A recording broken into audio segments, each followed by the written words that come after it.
You're watching Tim's Take Live, and I'm your host, Tim Black. All right. I'm Tim Black. Let that settle in. Recently, Phil Robertson was at a prayer breakfast where he told a riveting story. That story is splashing all across the internet. Two guys break into an atheist home. He has a little atheist wife and two little atheist daughters. Two guys break into his home and tie him up in a chair and gag him. And then they take his two daughters in front of him and rape both of them and then shoot them. And they take his wife and decapitate her head off in front of him. And then they can look at him and say, isn't it great that I'd have to worry about being judged? Isn't it great that there's nothing wrong with this? There's no right or wrong. Now is it, dude? And then you take a sharp knife and take his manhood and hold it in front of him and say, wouldn't it be something if this was something wrong with this? But you're the one that says there's no God, there's no right, there's no wrong. So we're just having fun. We're sick in the head. Have a nice day. All right, guys, look, I need three of you guys to get up there on top of that roof. You in the back, I want you grab another guy. You guys guard that back door. Don't you let anybody through that back door. You come with me, grab that net. We're going to get Phil. The man is obviously off his medication.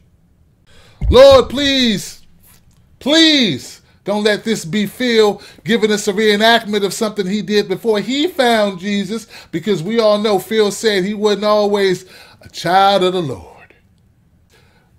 Phil was trying to make a point. He just went too far. We know the point you're trying to make, Phil. You're trying to say that people who don't believe in Jesus don't have a moral compass.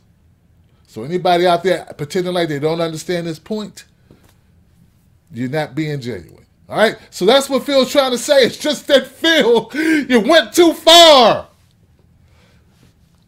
And you said it at a prayer breakfast. You say, well, he went too far, but without him going too far, would anybody have been talking about it? No, you're probably right. No one would talk about it. But that just goes to prove my point, which is that Phil is just a guy looking for some spotlight.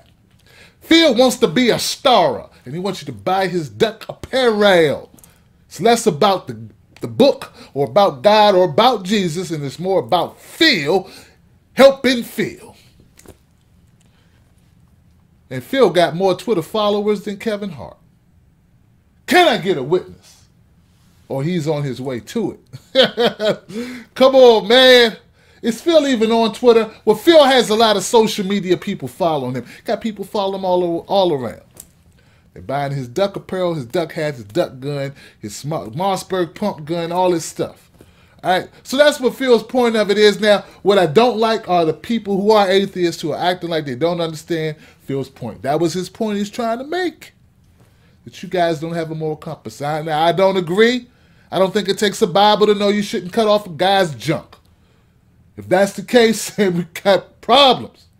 Woo, we got problems. But I'd also like to say that it's also evident, if you look through history, people who have believed in God have done some very, very disgusting things, some very heinous things, and they did it whether they believed in God or not. So it's neither here nor there, that belief in God. There are a lot of people who believe in a book or believed in a set of principles, but when time comes due, they do what they want to do. And we know a lot of people like that, don't we, people? If you admit it, being honest and real about yourself, it's not about your belief in God, it's about your convictions.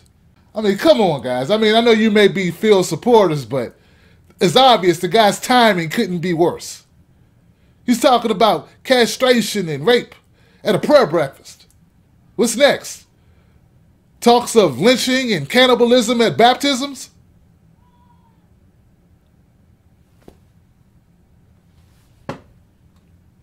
I hope not.